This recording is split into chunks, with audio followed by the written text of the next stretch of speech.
কেউ যদি আমার পিছু লাগে, ও সামনে না আমি সামনে, আমি সামনেই থাকবো, ও পিছনেই থাকবে। কথা বুঝতে পেরেছেন? খবরদার পিছু লাগবো না কারো, কারণ কারো পিছু লাগলে আমি পিছনে করে যাবো। কারো দোষ খুঁজবো না, নিজের দোষ খুঁজবো। আমার কি সমস্যা, আমার কি ইমপ্রুভ করা দরকার, আমার কি ডেভেলপ করা দরকার, আমি নিজেকে কিভাবে সাজাতে পারি, এই নিয়ে থাকবে আমার টেনশন। আল্লাহর দেয়া আমাদের জন্য সবচেয়ে বড় উপহার হচ্ছে সময়। আল্লাহ আপনারা এত কিছু দিয়েছেন, এর মধ্যে সবচেয়ে দামি কোন জিনিসটা দিয়েছে জানেন? সময়। কি দিয়েছেন? আমাদের জীবনের এই সবচেয়ে দামি জিনিসটা, এই সময়টা আমরা অন্যের পিছনে লাগাই। অন্যের দোষ খুঁজতে খুঁজতে অন্যের এই সময়টা দিয়ে নিজের সময় নিজের কাজে লাগাতে পারি, তাই না? এই জন্য আমরা যেন অন্যের দোষ না খুঁজি, নিজের দোষ খুঁজি। ওয়ালা তালবিসু আনফুসাকুম, একে অপরের দোষ খুঁজো না। আদেশটা কার? আওয়াজ করে বলতে হবে, আদেশটা কার? কেউ যদি আমার পিছু লাগে, ও সামনে না আমি সামনে, আমি সামনেই থাকবো, ও পিছনেই থাকবে। কথা বুঝতে পেরেছেন?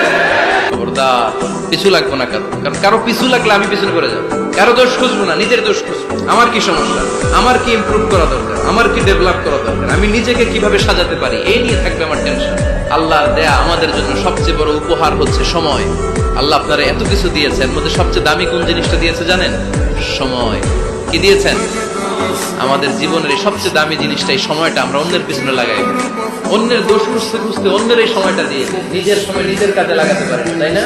এই জন্য আমরা যেন অন্যের দোষ না খুঁজি, নিজের দোষ খুঁজি। ওয়ালা তালবিসু আনফুসাকুম, একে অপরের দোষ খুঁজো না। আদেশটা কার? আওয়াজ করে বলতে হবে, আদেশটা কার?